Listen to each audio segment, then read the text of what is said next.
Hello, bienvenue dans ce nouvel épisode du podcast. On se retrouve aujourd'hui pour parler d'astrologie traditionnelle. On va parler des joies planétaires. Les joies planétaires, c'est un système utilisé en astrologie hellénistique qui donne une affinité entre les planètes dans certaines maisons. Donc voilà, les maisons étant des secteurs d'activité. Donc ce système, il est assez intéressant. Il peut être en quelque sorte comparé au système des maîtrises planétaires qui attribue là des affinités entre les planètes, mais là à l'intérieur de signes.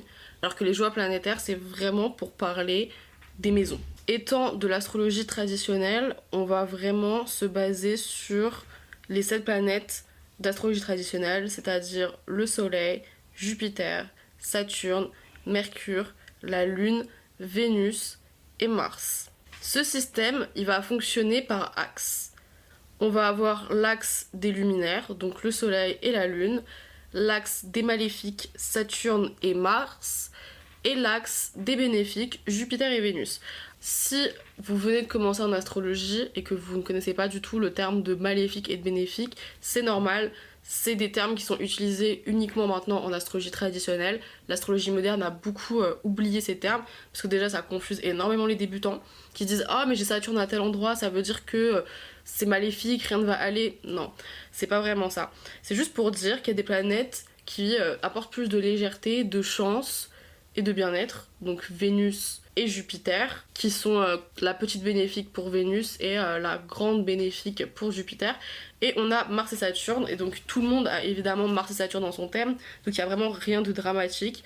Juste, elles sont réputées pour parfois apporter plus d'épreuves dans la vie, mais c'est des épreuves aussi qui permettent de grandir, évidemment. Et là, je pense particulièrement à Saturne, qui peut faire peur un peu pour les novices en astro. Donc comme je vous disais, elles sont bien rangées par axe dans le système des joies planétaires. Par exemple, les luminaires, le Soleil et la Lune, sont dans l'axe de la maison 3 et de la maison 9. Donc ces deux maisons-là sont opposées et forment un axe en elles-mêmes. L'axe de la connaissance, l'axe des grandes conceptions, des grandes doctrines, des grands principes philosophiques et de raisonnement. Et donc c'est fou parce que ce système des joies planétaires, il va vraiment mettre en avant, je trouve, le côté échange et le côté intellectuel, donc toutes les qualités mercuriennes. On dit que les deux luminaires, donc quand même les deux points les plus importants dans un thème, le Soleil et la Lune, c'est quand même essentiel, sont à l'aise dans l'axe des connaissances, l'axe de la maison 3 et la maison 9. Ensuite, on va avoir les maléfiques, donc Mars et Saturne, qui eux sont placés en maison 6 et en maison 12. Et effectivement, la maison 6 et la maison 12, c'est pas forcément les maisons les plus fun, les plus la joie, tout ça, pas du tout. La maison 6, elle parle de travail, de tâches, de labeur. Et la maison 12, elle peut parler d'exil, de renoncement, d'épreuves. Donc la maison 12 peut parler, bon ça parle aussi de spiritualité et plein de choses bien plus légères, mais c'est vrai que les thématiques de la maison 12 sont quand même réputées pour être un peu plus lourdes que les thématiques de la maison 3 ou de la maison 9. Voilà, on n'est pas du tout sur la même ambiance. Ensuite, on va avoir l'axe de la création et des groupes sociaux, de l'accomplissement social, c'est-à-dire la maison 5, maison de la création, et la maison 11, maison tournée vers l'avenir et surtout tournée vers les autres et vers les groupes sociaux. Et donc on va avoir Vénus qui se sent particulièrement bien en maison 5 et Jupiter particulièrement bien en maison 11. Il y a une de toutes ces planètes qui va échapper à la règle de l'axe, ça va être Mercure. Mercure, il va être seul dans son axe et il se trouve étrangement en maison 1. Alors c'est vrai que quand on remarque ça, on peut se dire, bah étrange, pourquoi en maison 1 ? Parce que le maison 1, c'est le principe de la vie, c'est l'ascendant, c'est ce qui démarre justement toute cette impulsion à l'image et à l'analogie du signe du bélier. Mais la maison 1, voilà, c'est une maison qui est essentielle, c'est la maison de votre ascendant.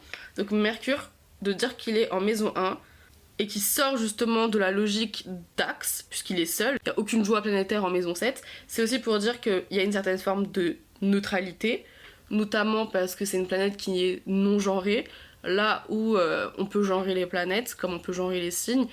Il y a plusieurs astrologues qui vont parler du côté androgyne justement de Mercure, où on sait pas vraiment c'est ni une femme ni un homme, c'est tellement fluide Mercure, c'est juste la pensée, le fait que l'humain résonne, et donc ça devrait être le principe le plus important. Et c'est pour ça qu'on retrouve Mercure en joie en maison 1, et c'est aussi pour dire que quand le soleil est en maison 1, on est entre le jour et la nuit. C'est le moment où on va avoir les premiers rayons du soleil, puisque le soleil commence à l'ascendant le matin, arrive à son zénith à midi, vers 17-18 heures on arrive au niveau de la maison 7, et pour les personnes nées à minuit, vous verrez que votre soleil se trouve tout en bas de votre thème, en maison 3 ou 4. Donc voilà, on a vraiment tout le cycle à travers les maisons, et donc c'est un cycle qui est journalier.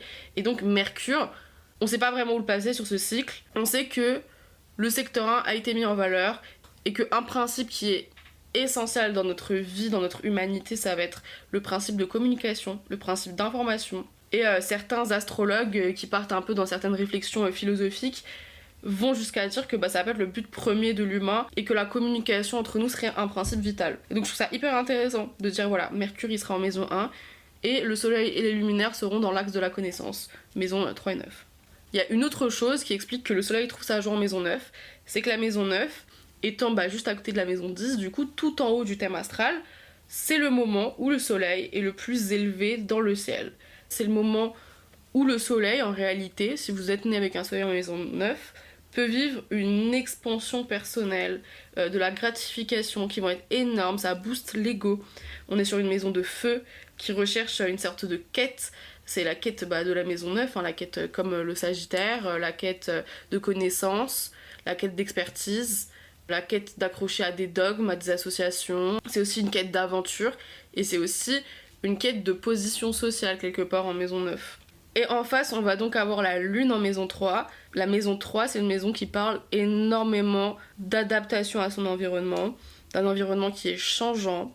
Et ça correspond plutôt bien au mood de la lune, parce que la lune, les gens lunaires, c'est des gens hyper changeants, qui sont pas forcément constants, qui sont hyper adaptables. Et donc ça correspond plutôt bien aux idées de la maison 3. Et également, le moment où le soleil entre dans la maison 3, c'est le moment où il fait le plus nuit. Donc c'est les personnes qui sont nées aux alentours de minuit normalement.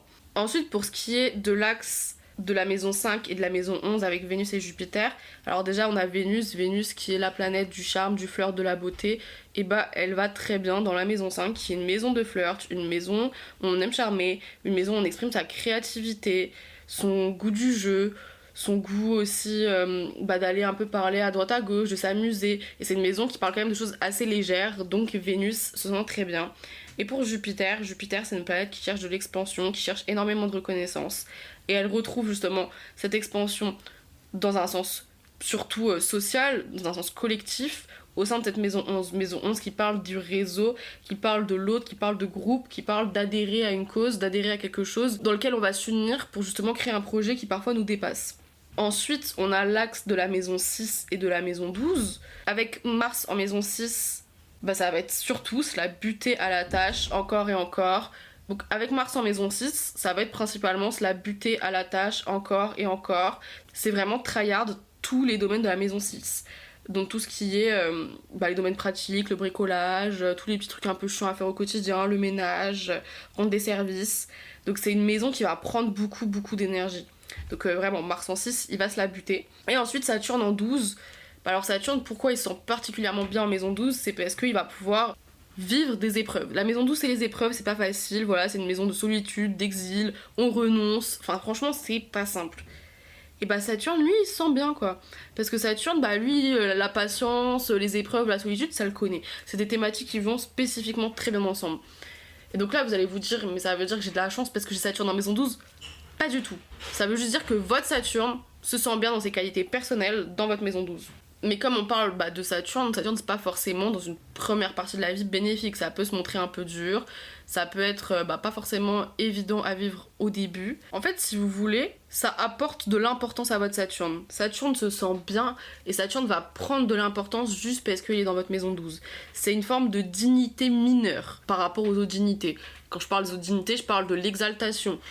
Je parle de domicile. Donc l'exaltation de Saturne, c'est Saturne en balance. Le domicile de Saturne, l'endroit où Saturne est le plus fort, ça va être Saturne en Capricorne ou en Verseau. Le fait d'avoir Saturne en maison 12 est à mon sens un petit peu moins important et rend pas forcément tant plus fort votre Saturne. Je trouve que les joies planétaires c'est intéressant à explorer, mais c'est pas the point essentiel du thème astral. Si vous ne connaissez pas le système des maîtrises planétaires, donc c'est-à-dire ce dont je viens de vous parler, le fait que certaines planètes vont très très bien dans certains signes, bah d'abord apprenez ça, c'est vraiment le plus essentiel, le plus important, et vraiment les joies planétaires, voilà, si vous voulez rajouter un peu de peps dans votre compréhension de l'astrologie, bah là ça peut être intéressant.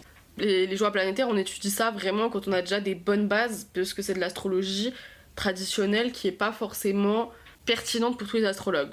Moi personnellement je trouve ça intéressant, je trouve ça pertinent, d'autant plus qu'il y a une logique que je vais vous expliquer avec ces joies planétaires, pourquoi telle ou telle joie a été attribuée à tel endroit. La première chose à savoir, c'est qu'en astrologie on parle de sectes. Les sectes, c'est des groupes planétaires, il y en a deux, il y a la secte diurne, donc pour la journée, et la secte nocturne pour la nuit, pour dire qu'il y a certaines planètes qui font partie de l'équipe de nuit et d'autres de l'équipe de jour.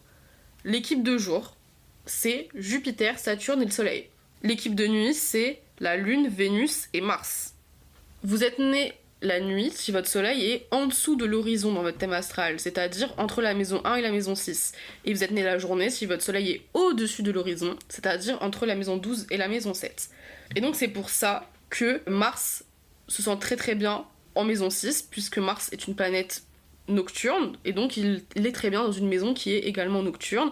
Vénus pareil en maison 5, la Lune pareil en maison 3. Et de l'autre côté, on a Saturne, Jupiter et le Soleil qui sont au grand jour, pendant les heures de la journée, respectivement en maison 12, 11 et 9. J'espère que je vous ai pas perdu.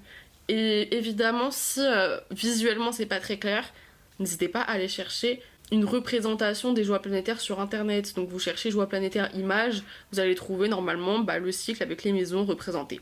Ce qui est intéressant également, donc là c'est encore un peu plus poussé, c'est que les aspects formés entre ces planètes dans le système des joies planétaires est hyper intéressant à étudier. Alors la première chose intéressante à voir, c'est que les maléfiques sont en carré avec les luminaires. Mars en maison 6 va venir carrer par exemple la Lune en maison 3, et Saturne en maison 12 va carrer de son côté le Soleil en maison 9. Et de l'autre côté, on va voir que les bénéfiques vont venir faire un sextile qui est un aspect très positif aux deux luminaires.